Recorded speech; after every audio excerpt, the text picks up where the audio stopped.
നമുക്കേ ഒരു എയർപോർട്ടിനെ പരിചയപ്പെടാവേ. ഇപ്പം എയർപോർട്ടല്ല, എയർപോർട്ട്. ഇതാണ് എയർപോർട്ട്. ഇതൊരു 8 വർഷത്തോളം നമുക്ക് ഇതിനകത്ത് കൃഷി ചെയ്യാൻ പറ്റും. ഇത് കണ്ടോ, ഇതിന് നല്ല ഹോൾസ് ആണ് ഇതിന്. അപ്പോൾ ഇതിന് റൂട്ടിനൊക്കെ നല്ല സർക്കുലേഷൻ കിട്ടും, എയർ സർക്കുലേഷൻ കിട്ടുന്ന ടൈപ്പ് പോട്ടാണിത്. കണ്ടോ, ഇത് നമുക്ക് എങ്ങനെ സെറ്റ് ചെയ്യുന്നതെന്ന് നോക്കാം. ഇതേപോലെ എയർപോർട്ടിൽ വെച്ചിരിക്കുന്ന ഫ്രൂട്ട് പ്ലാന്റുകളാണ് ഇതെല്ലാം.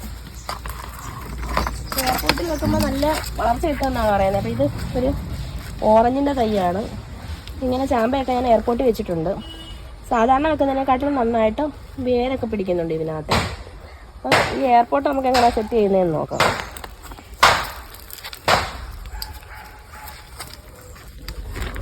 ഈ എയർപോർട്ട് സെറ്റ് ചെയ്യുമ്പോൾ ശ്രദ്ധിക്കേണ്ടത് ഈ ഹോളുള്ള വശമുണ്ട്.